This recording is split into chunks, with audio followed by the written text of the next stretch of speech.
distinguished ladies, and thank you for inviting me to speak on a topic that's really very close to my heart, and that's women wellness. So when we talk about women wellness, the point here that I want to start with is that everybody knows that it is important, but everybody also knows that my family is important, my XYZ is important, my work balance is important, and I'm strong enough that I can be taken care of last. So we as women are always givers first. We always want to give before we want to think about ourselves or ask for ourselves. So today we will discuss basically what are the types of cancer and mental health awareness. We will also discuss what are the preventive strategies and basic lifestyle changes that we can do, and how me and my team at Gleneagles is committed to supporting women at every stage of our life. So I'll start with thanking again for giving me this opportunity for delivering this lecture here. So as my slide says, that stronger together. It's about our mental and physical health, and today we'll be talking about preventive healthcare. So we're not talking about what if this happens, you have to run to the hospital. Mr. Somnath, please excuse me on that. You have to run to the hospital for some day, but let us talk about why we should not be running to the hospital before, and how we can make small changes in our daily lifestyle which would lead us there. So I deeply admire basically this community's commitment to women empowerment, because there's not many times when I happen to do this at this level, and today is not just about medical facts. It's about starting conversations, I would say, to save lives, because when we are able to save ours, we are able to deliver. We as women are capable of delivering a new life, so why not take care of the one that we have? So my aim is very simple: to empower you with the awareness so that you can take charge of your health, and also, as Madam has said, inspire other women around you. So why do we think that women health awareness matters? Because we as women, we carry a very emotional and a physical load. It's a very unique load. So many conditions progress silently because the first thing first is that we delay checkups.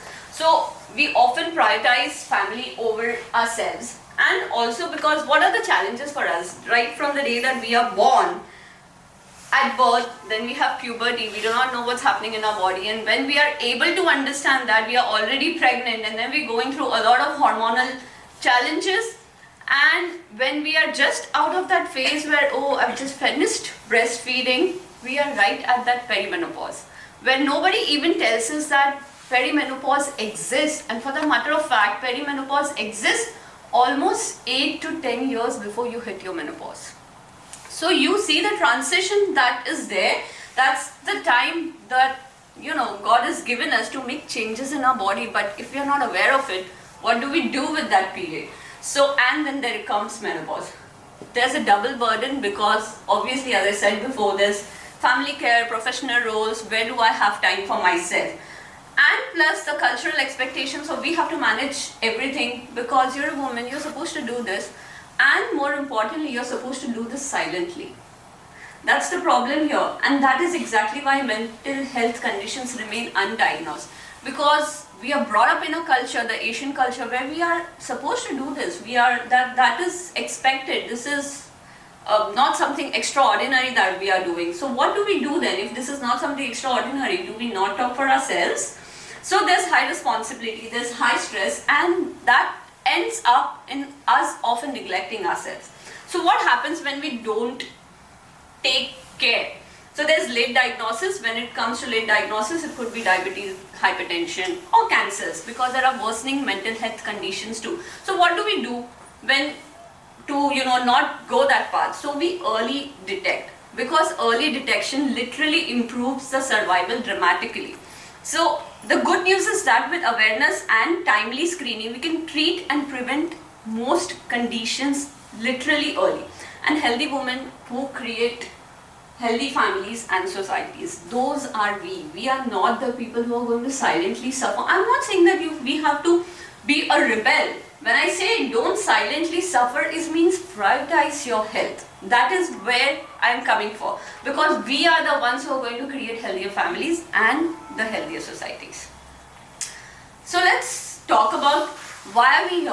Why do we need cancer awareness? When we look at the numbers, there's a quick snapshot here, and if you look at the big pie chart here, you see the pink occupies like most of the pie, and that is telling us that we as Asian women are prone to have breast cancer. That's almost 27.7% of all the cancers that are available in the market for us to have. We are having 27% chances of having breast cancer, followed by cervical cancer comes to 16%, then comes the ovary and the endometrium. So you see, we as women are taking away half of the pie chart in just prone to having cancers. Isn't that a big number? Like, you know, we're leaving only 50% of the other pie chart for the male category. Like, okay, you can have 50, but we'll be prone to, because we are prone to breast, cervix, ovaries. That does not take us away from having lip, mouth, lung, stomach and other cancers.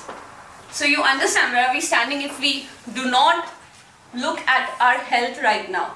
So 45% of Asia accounts for breast cancer, and 58% of the global population of women is prone to have cervical cancer also. So why are we focusing on this matters? Because as we see, there's high prevalence, but what is important is there is preventability too. It's not that, okay, it is there and I have to accept the fact. No, it is there, but what can I do to not be a part of that? That is where we are coming from. So these are the cancers that are literally seen commonly in my practice every day, but thankfully, as I said, most of them are preventable and also treatable when they are caught early. So, okay, we should be worried about when the term cancer is associated with us, but it shouldn't be that, oh, that is stage 3 and 4 and now I can't do anything about it, because early detection literally leads to better survival, and we have to get out of that mindset where we think that cancer is never going to hit me, because it would hit my neighbor, it would hit my relative, but I am not going to be the one who's suffering from cancer. And I have patients like that. You won't believe, the youngest patient of breast cancer that I've seen in my clinic is 18 years old, and she was not even part of, you know, she'd not even come to my clinic. She is a female who would come home to usually collect, she's a lab technician who would come home to collect blood for my grandmom.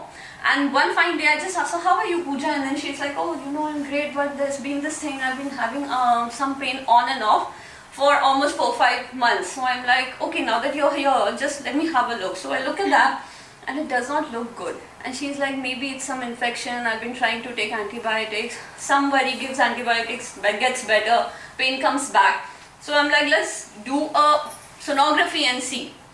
So we do a sonography and she comes back and it is butt cancer. She's already stage 3 and she has no history of cancer in her family, nobody. So, you know, this is something that she's like, how can I at 18 have cancer? And I'm like, why not? Because we have breast tissues, so why are we not the people who can have cancer? When we have cancer, when we have a uterus, we have an endometrium, we have cervix and ovaries and the breast. I mean, breast cancer is also seen in male for that matter of fact, and it is more dangerous when it comes to somebody in your family. If you have some male person having breast cancer, you are at high risk to develop it. Okay, so other cancers that are breast cancer, which is most commonly seen, cervical cancers, I would not, okay, it would not be appropriate, but I still want to say that I love this cancer, cervix, because it is one of the most preventable ones. It has a screening test. Now it has a vaccine also. So you can screen yourself, and it is screening like every 5 years. That's like 5 minutes of your 5 years. It doesn't even count. One pap smear every 5 years, and you know, the injections that are available, HPV vaccinations, which can be given right from when you are 9 years old. so that you can develop immunity even before you are exposed to the outside world, even before you start menstruating. You are already vaccinated for 80% of the causes of cervical cancer. Isn't that great? But nobody tells us this, because every time we go to the gynaec's clinic, somebody's talking about, oh, I have vaginal discharge, oh, I have PCOD, but nobody wants to talk about preventive measures for what you can do for you and your society. Then there's ovarian and endometrial cancer. Now these two things are different. I'll talk about it on another slide, but these are often detected late. Why? Because the symptoms are very vague. You come up with, I just have pain, I think I've been working out a lot and my abdomen is growing, I can't happen to lose weight in my tummy. And then you go and do a scan and then you find out that you're already some stage of ovarian or uterine cancer. So what is the way out of it?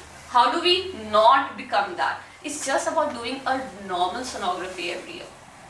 Because if you have a baseline, we know that every year we do a sonography and something is changing there. I know my baseline is supposed to be there. And what is this new thing around? And then we become more proactive about finding it. And that's what annual packages are for. So these were for cancers. When we talk about mental health, this is not an exaggerated number, but 1 in 10 women literally experience anxiety and depression in their lifetime. I've been a part of it when I was going through my education, or when I wanted to swap professions, my hospitals. Also today, when I have a big surgery that I've been planning for a week, when I step into the OT, I am anxious because I have responsibility on my shoulder to deliver the best for my patient. But we don't talk about it because I just think, anybody would think, okay, isn't that's my responsibility and my duty, it's part of my job profession, so I'm not going to talk about it. But I have started talking about it. So what I do now, I take my team, I discuss the case with my team a day prior. So this is how it's going to be, you are expected to do this, but if something goes wrong, then this is where we go. Because when everybody is involved, and it's okay to ask for help, isn't it? Because when we do that, it's not that we decrease our anxiety level, we make others calm too. Because we are in a place where we literally take that place of leadership. And if we lose calmness, everybody else loses calmness. So there's high prevalence in women because burnout among professionals and caregiving women is at a higher trend. And there is large treatment gap because more than we not asking help, the thing is that we do not know that we need help, and that we have to change.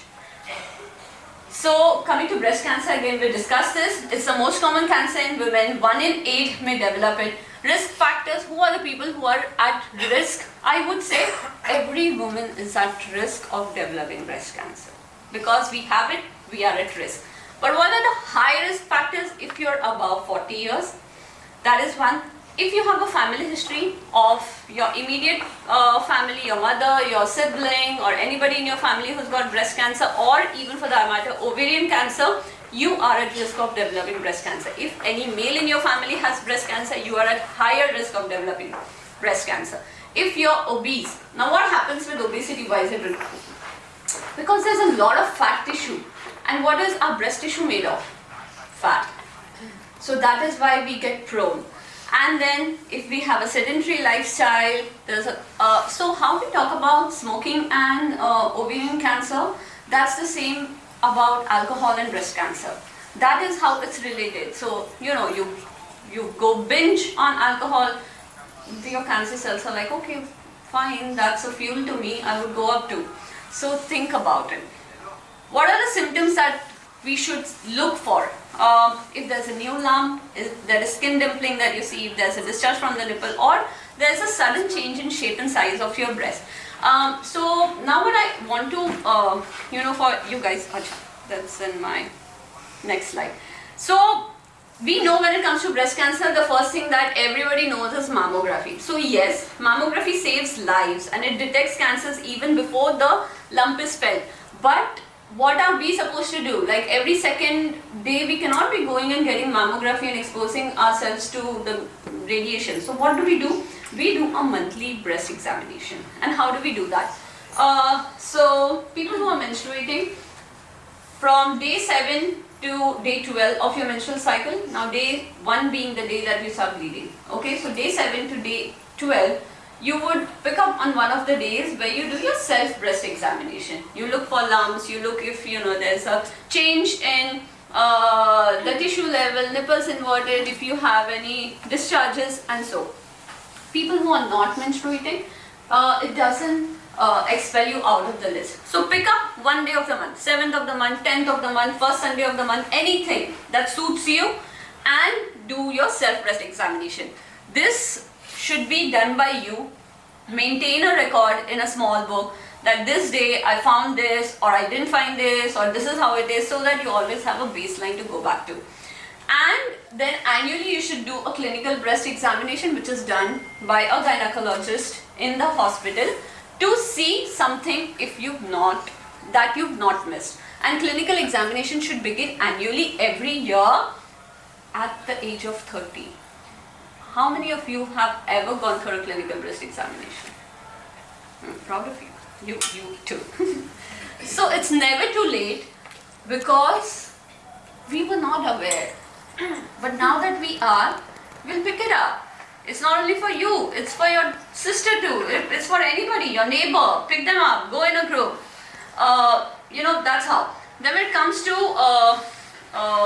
radiography, mammography is something that we do. So it can be done above 40 years of age, once in 1 year or once in 2 years. I suggest that initially for the first 5 years you do it annually. If you don't find anything, then you can switch to once in 2 years. Now, for women who are below 40, it doesn't mean for the 30 to 40 wala jo gap hai. What are we people going to do in that? So usually in that place, we do a sonography of bilateral breast, because there's a lot of dense tissue there. Okay, and high risk women who are with all the high risk factors that I mentioned, we do an MRI and genetic testing. So if anybody in your family has other type of cancers, anything, even if it's colon cancer, for both males and females, do a genetic testing. It's basically a blood test which screens your DNA to see if you are prone to get any type of cancer.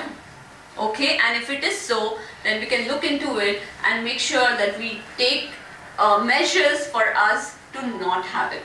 Okay? Yeah. So that was all for breast cancer.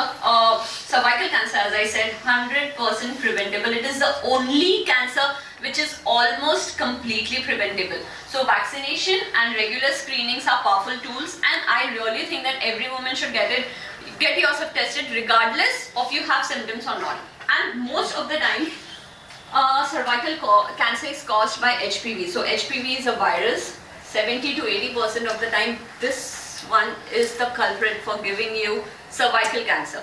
Good thing is that we have vaccination against HPV. As I said, you can start. Good thing. So HPV vaccinations available from 9 years above. Now HPV is a virus. It will not distinguish between, oh, this is a pretty lady, I will infect her, and I will not infect the boy. So it's not that. From 9 to 26 years of age, both boys and girls should be given this vaccine. Okay? Because HPV, when we talk about that, we only talk about cervical cancer. But it also causes anal, oral, throat, penile cancers in males. Okay? So if you've got kids at your place who are more than 9 years old, please get them vaccinated for this. Till 14 years of age, you need only 2 doses of it. Supposingly you get them the first dose today, the second dose will come after 2 months, and that's all. And they are protected for their life from HPV. Okay? And if you have kids or yourself who are more than 14 years of age, we need 3 doses. 1 today, 1 after 2 months, and 1 after 4 months. And that's all. It will save you from 9 strains of HPV, which are the most common and naughtiest culprits of causing cervical cancer. So, what are the things that we can see? So, in between your menstrual cycles, you can have bleeding, or your menstrual cycles can last longer, or there could be bleeding after intercourse, or persistent pelvic or back pain is there. There is pain during urination. or there's vaginal discharge, or there's loss of appetite, weight loss, sudden, think something is wrong. If you're not doing something actively to lose weight or decrease your appetite, but it goes down, then think, what am I doing? Why is my body behaving like that? What is it trying to tell me? Prevention tools for cervical cancer is HPV vaccination, pap smears every 3 years. Now, how many of you got pap smears? Okay, that's quite enough. You know, pap smears, irrespective of you are sexually active or not, should be started at 21 years of age. 21 to 30 years of age, you get pap smear every 3 years. After 30 years, you get pap smear which is taken in the same manner with an additional test called HPV DNA testing. And if that comes negative, you do it once in 5 years. Pap smear barely takes 2 minutes of your life to save your lives. So please make it a habit of your annual health checkup that you do it. Don't be scared. It is not painful. It might be a little uncomfortable, but it's definitely not painful. Okay? So we'll do that. Other thing is ovarian and uterine cancer. So when we talk about women, there are 4 things that we talk about. Ek to, there is the cervix, then the ovaries, then the uterus and the endometrium. So when we talk about ovarian cancer, these small balls that you see there, those are the ovaries there. So the thing with ovaries are that they are silent killers, because there's a lot of space in the pelvis, and if the ovary is growing in size, it's not actually compressing anything till it becomes like 4-5 centimeters or more than that. And when that happens, it's already too late. So, but I will catch it if I've got my annual checkup that something is growing inside and what is it. So I don't have to wait till it's already too late. Warning signs of ovarian cancer are persistent bloating. There could be pelvic heaviness, as I said, that there's a lot of bloating. I'm not able to lose a lot of weight. What is it? Let me get a sonography. There's early satiety because cancer cells are, killing your appetite, and unexplained weight loss. There's a female who come to me 3 weeks back. She's 53-year-old, hale and hearty, comes to me with her grandchild in the clinic, walking around. She's like, I just feel there's something wrong in my tummy. I've been feeling pain on and off, but it's vague. I think it's just acidity. I said, okay, let's, take the history. Nothing, no high risk at all. So in my mind, I'm forming a diagnosis because I've still not physically seen this patient on the bed. So I'm like, okay, she could be having something with the uterus, fibroid or something like that. She lies down and she's like, there's been a lot of heaviness here. And as soon as she lies down, I see there's this thin-built woman who's lying down here and there's a tummy like that. And then the thin build goes. So I touch it and it's all hard. And I've been like, since when is this here? She's like, oh, it's been almost 1.5 years maybe. So I'm like, okay. We get a sonography and we see that she's got ovarian cancer. And this is this fine lady, I'm 53, still young. Who's old at 53? I still don't understand that what were you doing? And she walks in, we do a sonography, she's ovarian cancer. And the worst part is we do a CT scan and it's spread everywhere. There are lumps on her lungs and on the diaphragm. So even if I end up giving chemotherapy, which we have at Gleneagles, I am like, you still need a surgery. Then you still need an additional chemo, and we can give you a better life, maybe for another decade. But if this was diagnosed early, it was as easy as just taking the uterus and the ovaries out, and you would live another 30 years happily ever after. So you see and the worst part is that the family suffers because her daughter has an autistic child who's looked after only by this mother.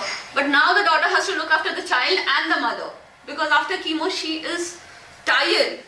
And then there's a son who looks after the house and he has to manage finances. And as a doctor, I feel helpless because I want to help you, but till what extent?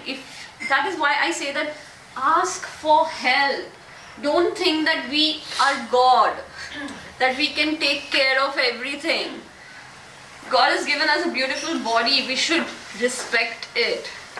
So uterine cancer, how it is different is that it starts from inside the uterus out, and it's a good kind of cancer because it shows that, hello, I am there.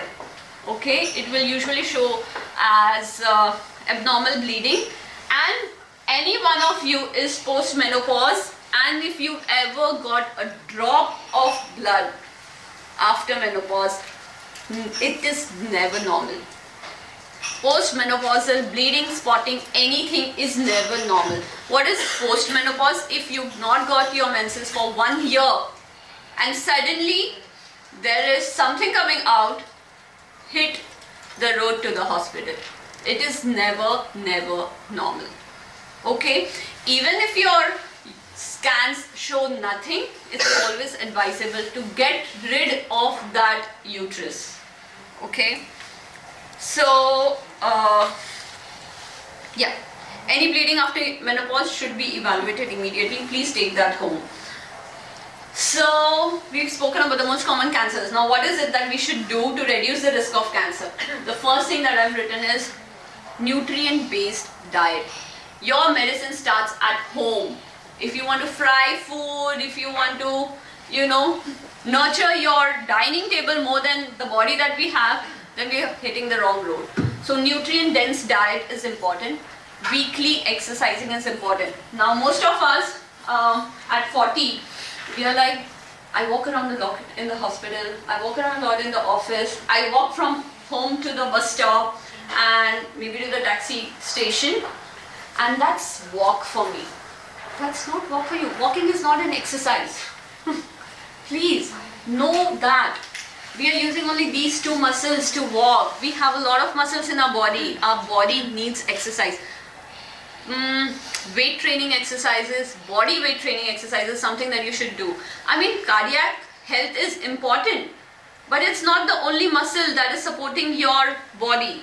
So even if you can take out 5 days of the week, give 3 days to body weight training, muscle training, or however, and 2 days of cardio is okay. Or if you want like 30 minutes training of body weight and 15 minutes cardio every day, amazing. But at least 5 days a week, I think we can dedicate to ourselves for longevity. I mean, we have to get out of that lazy couch that we've built, and we think that this body is going to sustain till I am going to be 80 and then I have nothing in life to do, so I can die peacefully. No. I mean, you are women of highest orders, you, sir. There are lots that depend on us. It's not only our family, there's a nation that we carry. So, maintaining healthy weight is important. Limiting alcohol, avoiding smoking, regular screenings, I mean, very important. And stress reduction. Now, lifestyle is really powerful. Like research shows, and I'm not kidding about it, that 40% of the cancers can be prevented through literal healthy habits. 40% of the cancer. And then I'm taking away 80% of the cancer from HPV vaccinations. You're left with no chances. So small, consistent changes really go a long way. So why is women's mental health unique? Because I said, you see that women are 2 to 3 times more likely to develop anxiety and depression. And why is that? Because every single day my body is going through a hormonal transition. The level of hormones that I had yesterday is not the level of hormones today, is not the level of hormones tomorrow. And where is all this affecting? Because our body, our breast, our ovaries, our uterus and our cervix are hormone responsive. They respond to hormones. So puberty, postpartum, perimenopause, menopause, every phase of our life, we are going through transitions every day. Imagine you are just married and then all of a sudden you're pregnant. Now body is like, okay, now I'm no more in the honeymoon phase, I have to behave differently. It's trying to cope up, and 9 months you deliver.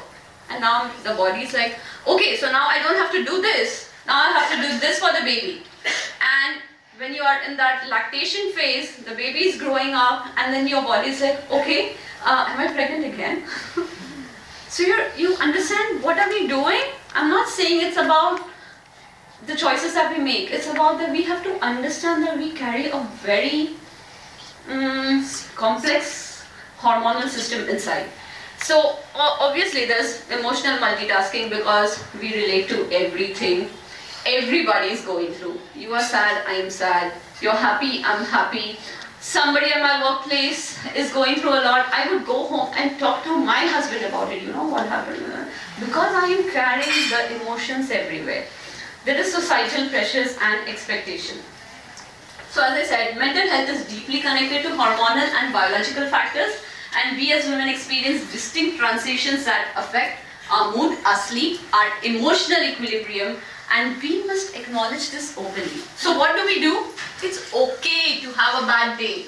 It's okay to make mistakes. It's okay to for less than perfect, for your personal space, put yourself first. It's okay to say that I just need some time for myself. Maybe I'll just sip a cup of coffee or tea by myself and take a break. It's okay to do that. So 9 in 10 women say that they have experienced mental health issue as a result of what? The poor work-life balance. And the common stresses for us is relocations. Like, when I'm talking to you here, I'm still thinking, I have to go back, and then there are a lot of OPDs, there are inpatient, there's a 94-year-old patient in the ICU, then I have to go back and go to my clinic. These are stresses, relocation stresses. It doesn't necessarily mean that I'm relocating from one place to another, but there's a turmoil of things happening inside for both men and women for that matter. There is social obligations, security concerns, and family living in multiple countries. So what do? We set healthy boundaries by learning to say no and not be guilty about it. It doesn't mean I'm asking you to be rude. I'm just saying that know your limitations, and it's okay in a subtle way. Just say that, no, I can't do this right now. Maybe allow me some time. I'll get back to this later. Do that with your children too. They will also learn to respect their bodies. Micro breaks is important, but that is not equal to take a break and go on Instagram. No. Digital detox. While you're going to bed, please do not give yourself half an hour away from the screen. That, because your brain is so active when it's looking at the screen, it's like, what more? And then you put the phone down and you're like, oh, I can't sleep, I'm tossing and turning, I can't sleep.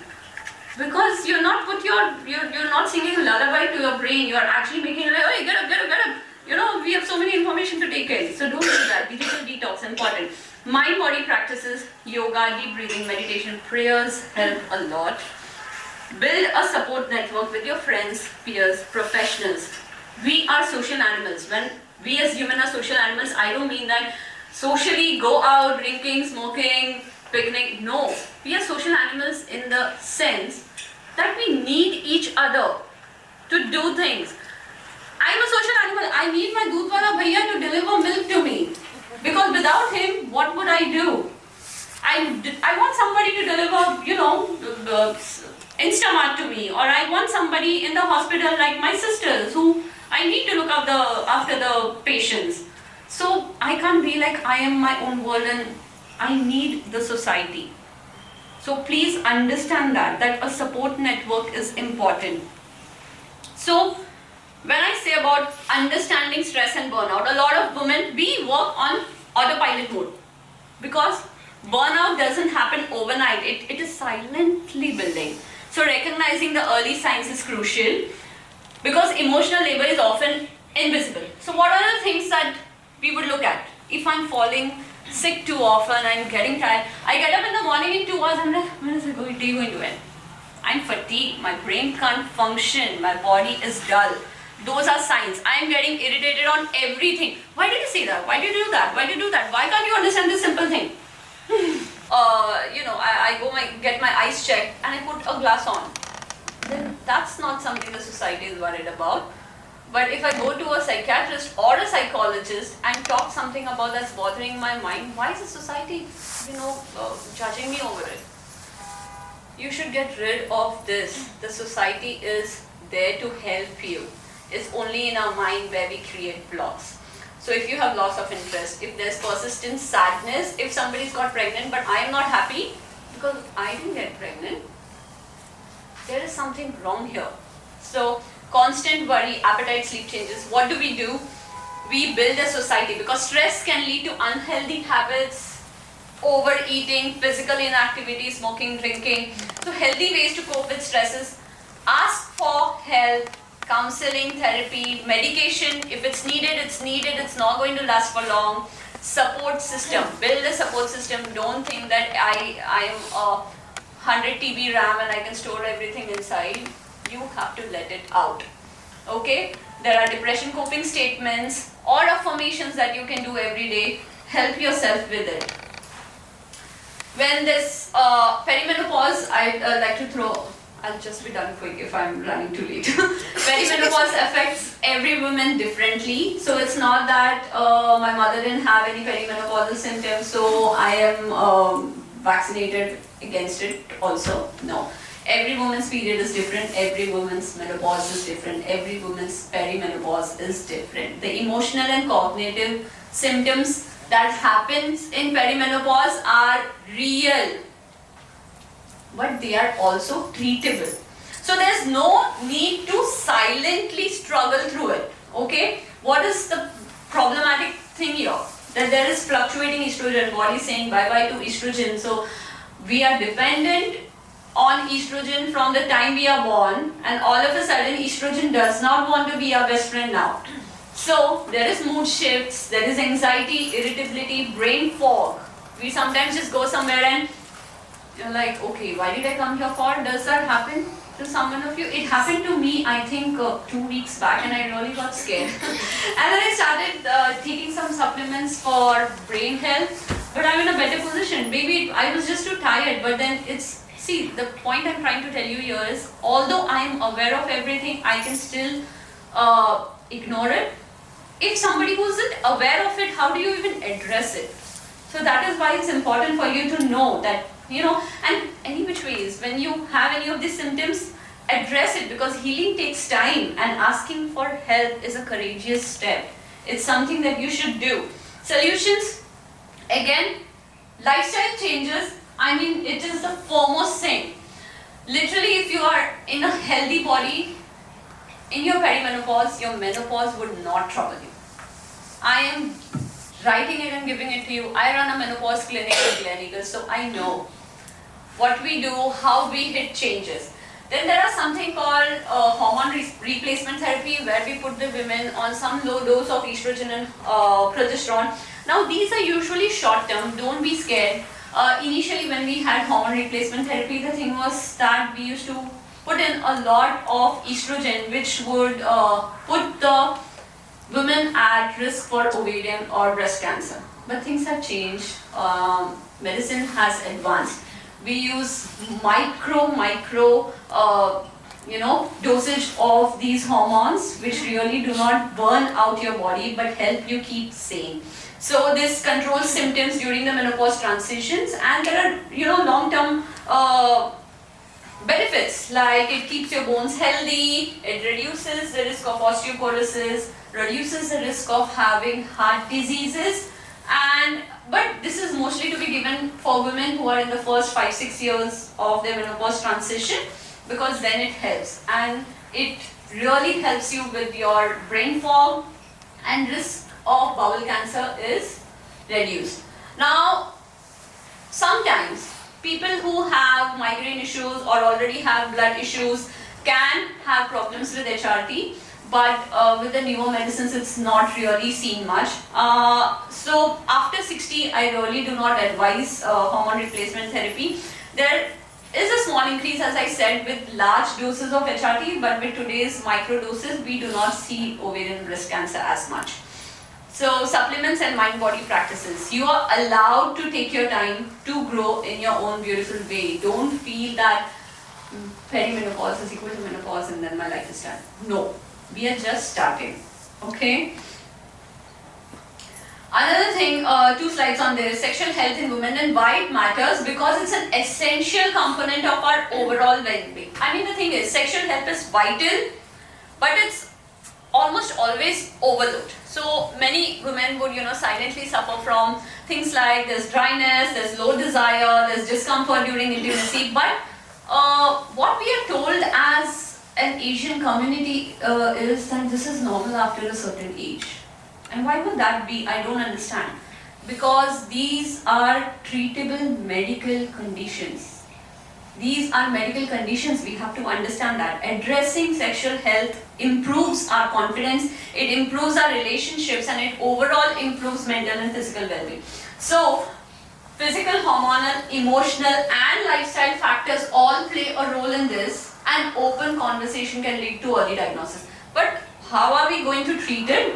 So, there are solutions where lifestyle hormonal health is, with the right guidance, you can really get it right. Sometimes solutions can be as easy as lubricants or lifestyle adjustments, making time for yourself. In other cases, there are targeted therapies, like we also have hormonal management, or we have energy-based rejuvenation devices like Jet Plasma for HER2 at Gleneagles. Now, very few, I think only 2 hospitals in Mumbai has that, and we are one of them. And we provide excellent results because these are OPD-based procedures. You do not need admission. And at Gleneagles, I literally believe in offering holistic, respectful, and confidential care. So it's not that when you come to the hospital, everybody knows what you're coming for. So because it helps us to restore comfort, confidence, and a healthy, intimate life. So we have, this Jet Plasma, which is used for insufficient vaginal moisture, if there's burning, if there's stress urinary incontinence, or sexual discomfort or decreased libido, where, sometimes after childbirth, it often happens that our pelvic muscles are loose and they become weak. And then a lot of times, if I have to think before I cough, I laugh out, because then there's a little slight dribbling of urine, and then we're like, oh, it's okay, I'm just growing old.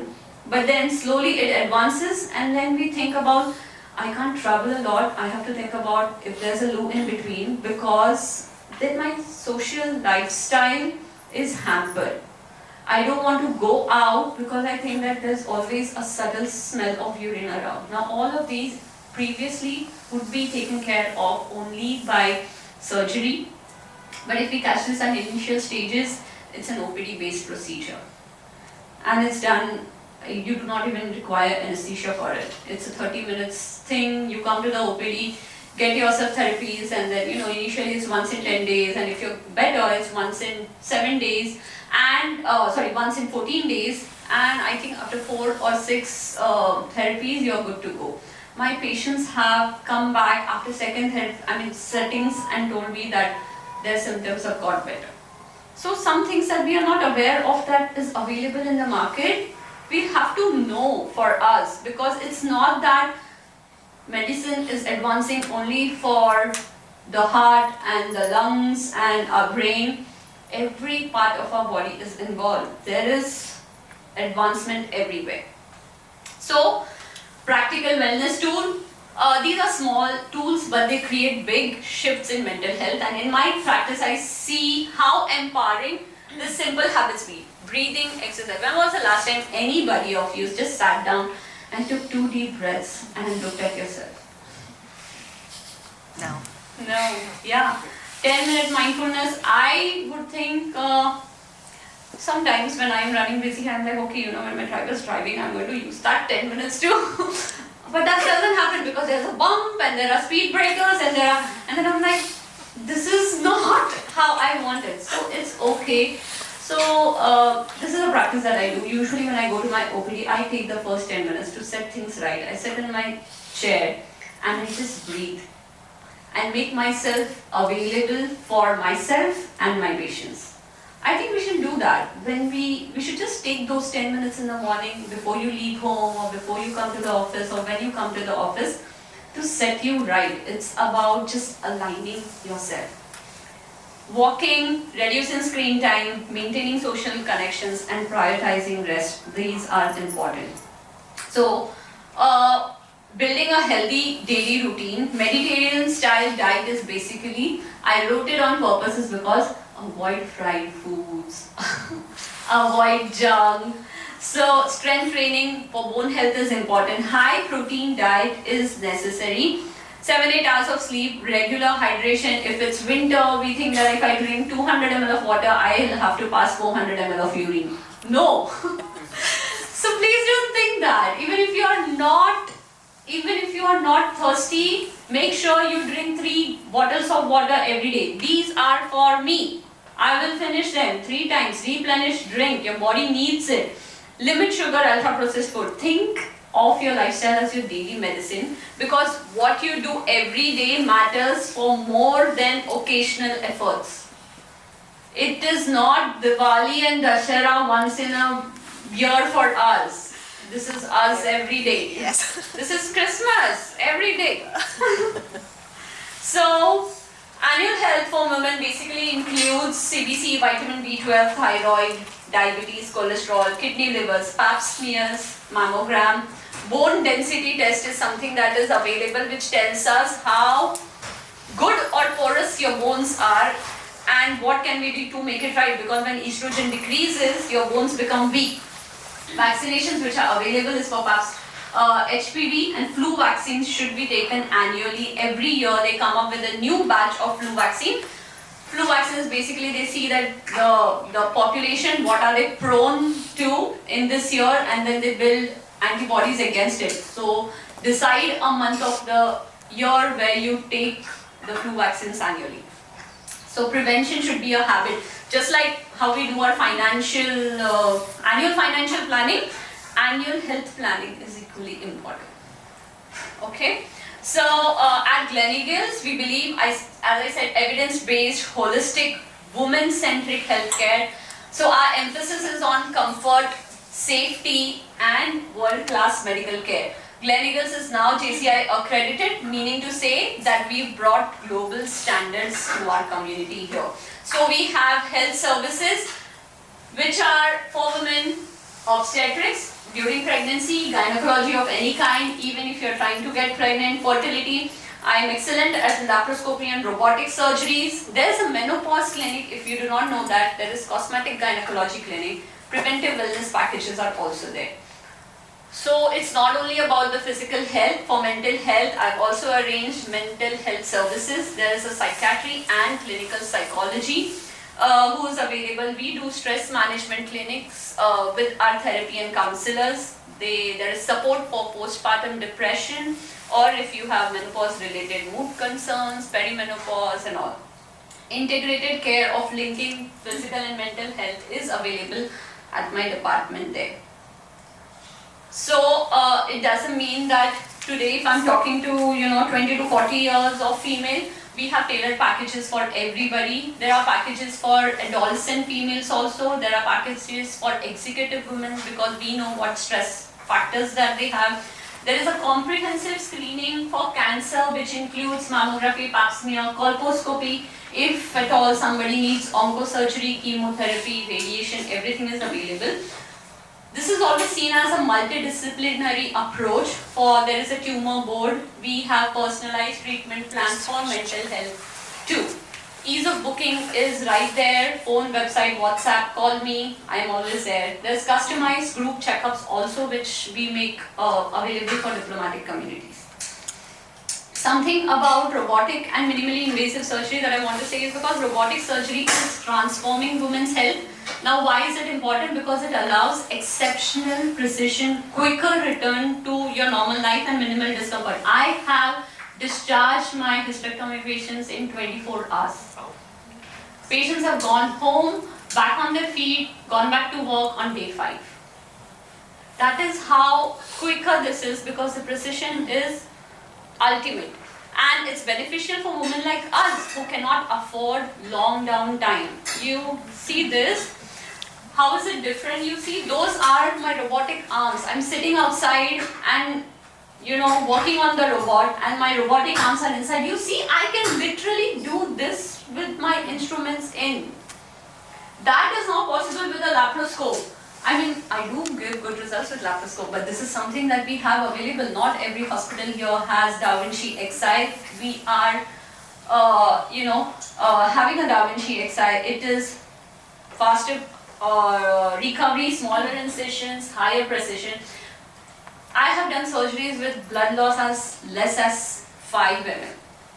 Ideal for working women, fibroids, endometriosis, hysterectomies, repeated surgeries, previous few LSCS, open surgeries, and when you come back, I give you this. and you go back home happy. So, why do you choose us? Because we make sure that women's health is taken seriously. There's international standards of care. I have all the experienced specialists who are available. We always have a patient-centric approach. Advanced technologies are available throughout. In different departments, we do a lot in cardiovascular, we do a lot in neurosurgeries. There is an ortho department who works on robotic knee transplants, and I mean, I was always scared of knee transplants, to be true. I used to think, because I've seen knee surgeries, patients are using help or not able to bend knees, and when I see these patients who are running and walking, and I'm like, what have you done? Have you even done the surgery? So that's the kind of approach that we get in advanced technology, luxury and comfort care. We have dedicated 13th and 14th floor which are available as suites, and strong safety protocols. We've also got Manyata certification for obstetric care in our hospital recently. Manyata certification is basically telling you that we have the best kind of care that is available to give. So we are just not here to treat, but to care, guide, and empower you all. Now, one thing, it's never too late to work towards the healthiest you. Now, I want you to do one of these at least. Book an overdue screening this month, or add one healthy habit. Anything that you want to do. Mindfulness, breathing exercises, walk at least 20 minutes a day, move your body, put some Zumba on, take your kids along. I take my pets along and I jump and dance. And I'm not even kidding, my 80-year-old grandmom, she joins us. So set a non-negotiable self-care time daily. Non-negotiable, every day. Even if it's for 15 minutes, I promise it's going to change your life, make wonders. Identify one person whom you can talk or speak with honesty about your well-being. It's okay to say that, I don't know how I'm going to do this, or I don't think I'm capable, because you need that one person to tell you that, you have it all, and if you go wrong, that's okay, because it will just tell us to be right next time. Save our number for future references. So, in our busy lives, remember that self-care is not just self-indulgence. It is self-respect. So our health is not a luxury, it is our responsibility. Healthy habits are going to give you lifelong prevention. Detect early, have proactive care. This will change your outcomes. Mental and physical health are deeply connected. You can't be mentally fit and physically healthy. No, your mind will push your body to be healthy, and vice versa. If you are physically fit, you need a mental fitness too. You are not alone. Reliable medical psychological support is available, and we are ready to partner with you for long-term well-being. Because small steps taken now will protect you for years, and you deserve to prioritize yourself. So, women's health needs more than just a passing glance, because we are empowered women and we create empowered societies. Thank you. Thank you for your time and presence. And it was an honor to address the diplomatic ladies community here, and I look forward to continuing conversations on women's wellness. If there are any questions, I will be ready to take it. So thank you so much, Dr. Sonam, for the enlightening session. I'm sure everyone here has gained valuable insights.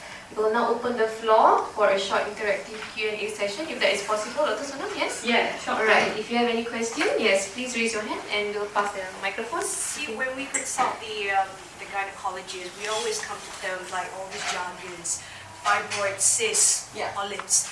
So in layman's term, to make us understand, because it's just a little bit too technical. So what's the difference between fibroids, polyps and cysts? So, our uterus is made up of 3 layers, okay. There is something inside called an endometrium, which sheds every month, and that shedding comes out as our menstrual blood, okay. Then there is a muscle portion to it, and then there is like a skin of the uterus, okay. So when we talk about polyps, these polyps are formed in the endometrium, which are the inside layers. Okay, so instead of shedding every month, it keeps growing and having its own blood supply. So it's not supposed to be there because this is a very vascular organ, in the sense it has a lot of blood supply. So a polyp is made up of, in the endometrium. When we talk about the fibroid, it's a swelling in your muscles of the uterus. So our uterus is supposed to contract and relax every time that we are in our menstrual cycle. But imagine if there's a balloon and I put something inside it, like a stone or another ball, and it's filled with air, but if I try to release the air, it will not go down to its original shape because there's something occupying the space inside. That's what happens with fibroids. So that is when you start getting complaints of painful periods, or your periods have become heavy, or if they start, there is no stop button there. That is how it is. What about cysts? Cysts are usually in the ovaries. As I said, your ovaries are responsive to hormones, so sometimes there are these follicles which form the eggs, and they're supposed to burst and release the egg. But sometimes there is just a chemical misalignment, and these cyst keeps growing instead of bursting every month, and that's when they keep growing big, and then they occupy space in your ovaries. So sometimes the cysts are filled with water, sometimes the cysts are filled with blood, sometimes there's bad blood inside, which is called endometriotic cyst. That means the menstrual blood is gone and settled there. So with all these presents, like the polyps, cysts, and fibroids, are they all cancerous? No. So everything that happens in our body is not cancerous. But if we don't treat it at the right time, we allow these cells to manipulate themselves, to manipulate the surrounding and become cancerous. That is why every single surgery we do, even if it's about cleaning the uterus, we always send the sample for testing to understand that does this thing have the potential to become cancerous later. So, sorry, I'm conquering the stone on the floor, but I might as well. I mean, I have a free consultation with the doctor. So, like for example, I was given an advice by a gynae that they kind of detected there's a polyp. Okay. So it's pretty much like asking. I mean, she's asking like, what's your plan? Like, do you want to have a child, or do you not what you want to conceive? If you want to conceive, then I would advise you to remove the polyp. I said, what if I don't want to remove the polyp and I'm not fussed about conceiving? She said, it's up to you. So I was a bit vague, and I thought, do I need to remove it, or do I not need Anything to? that is not normal in your body is not supposed to be there, right? And something that is occupying the uterus and the endometrium is not supposed to be there. Because why do we wait till it actually starts giving us trouble? And our life is not only about getting pregnant and delivering, right? You need a quality of life, and you need a healthy quality of life. The polyp is never supposed to be there. The polyp is always, a polyp there is supposed to get out. But that does not mean that your uterus will not form other polyps again. Maybe if lifestyle is not taken care of, right kind of medicines is not taken care of, it will come back. But that's where you should get the right kind of consult. Fibroids are small as 1 or 2 centimeters. I sometimes let it go because they are not causing trouble. But if they are 3, 4, 5 centimeters or multiple fibroids, then they are not supposed to be there. It's important to take creatine because they said that it will, especially for the premenopause woman going to the menopause, it's good for their focused brain and everything. No, and muscle. creatine has nothing to do with L-creatine you must be talking about, but it has nothing to do with brain health for a longer period of time. Basic supplements is something that you require. You require isoflavones, which are basically external sources of estrogen. You require mindfulness. There are some times when we put you on omega-3 and 6 for some times, but that is also periodical. Please don't think that any supplement that is given you for now is going to suffice you for life, because that was the requirement of your body now. It cannot be the same all the time. Your clothes that you buy in your childhood will not fit you when you're 40 and 50. I keep hearing that, iron, when you detect that you have a low level of iron, so the doctors start, subscribing you the supplements, like Yeah. not medicine, but the supplement. So how long do you have to be on the iron supplements? Till you replenish your iron in the body, requirement in the body. So once it's stabilized, then you should Yeah, stop. yeah, because you cannot be taking iron for lifelong. Anything in excess is harmful because where would this excess iron go? Then it will go and deposit in other parts of your body. Okay. So it's always till we want, so there is something that I make my patients understand as, there's something called a loading dose, which I want your blood levels to go high in this, and then I will give you a maintenance dose. That now I want those levels to be maintained on that, and when I have enough, then I will stop. Because nutrition based medicine.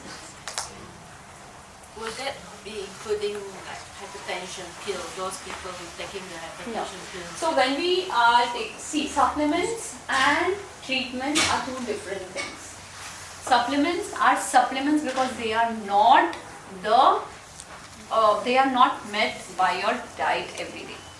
Now when we talk about diabetes, thyroid, hypertension, these are given because our body is not able to maintain something. And when we take medicines, supposedly I am diabetic, I take medicines and I go to my annual checkup and I find that my blood sugar is below 100, I'm like, yes, no, I don't need medicines. And the next time I go for my blood sugar, they are 300s. That's not how it's going to happen. They are normal because we are maintaining it with the right medicines. Just don't confuse yourself with supplements and the medical treatment. So when we talk about medical treatment, when they're starting to take this pill, right, for the hypertension, will they depends on the pill for that's normally what we are scared of actually. Yeah. But if something is making it right, then what is the problem? I mean, like, I think a lot of times, taking thyroid medicines are the most humble medicines, I would say. They don't cause you any problem. But I have a lot of patients who come to me, I've been taking thyroid medicines for so long, I don't want to take it for life. But I'm like, but it's making things better for you. Then why don't you take it? Because it does not have any effect on your other organ system. If it's making something right, then take it to keep things right. We should not shy away from taking, that's what I'm saying, that we should not shy away from taking diabetes, hypertension or mental health medicines if it's needed, because it's to keep us right. It's not something that my body is not able to do something physiologically which everybody else is doing. It's like we look at the the Bollywood and Hollywood actresses, and then we see like, this is how my life is supposed to be. That's not. There's a mask everybody wears. As we age, our DNA is aging. But we have to keep up with that. That is why when we start a healthy lifestyle as early as possible, we don't have to fall prey to all of these later. Okay, actually genetic testing is quite new for me. I haven't actually delved into genetic testing, but I have actually heard of tumor markers. So what is actually the difference between tumor markers and also genetic testing? Can we just omit the tumor markers and just do straight to genetic testing? Yeah. So tumor markers are something if I see something in you and I have a query that it could be something related to the ovaries or the endometrium or something like that, then I send the tumor markers to understand that if your body has already developed these markers, which is going to align with telling me that what you're thinking is right. But your body already has to be in the process of developing. When we do genetic testing, it's about you come to me and you tell me, Dr. Sonam, you know what, I have a strong family history of breast cancer in my family, or my aunt and my mother and her siblings, everybody's had one, and I'm scared that I would have one too. So then we do a genetic testing for you, where we take your blood and we test your blood if your blood has DNAs for those and different types of cancer which you're prone to get.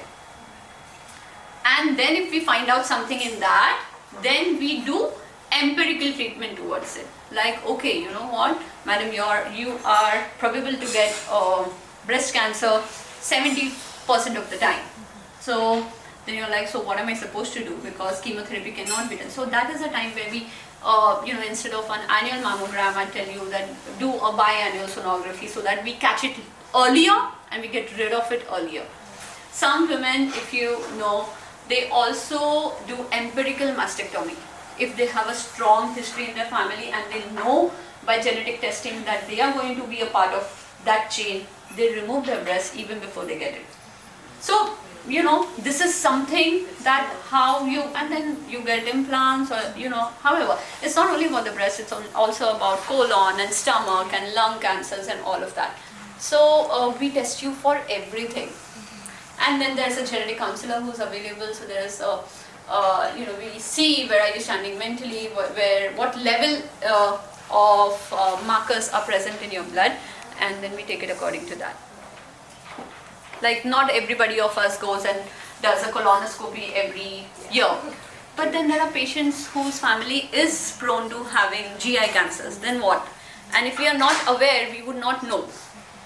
So, it helps there to catch things earlier. Any more questions? We wrap up. I hope I really try to impart as much knowledge as I can. Yes. Thank you so much, Dr.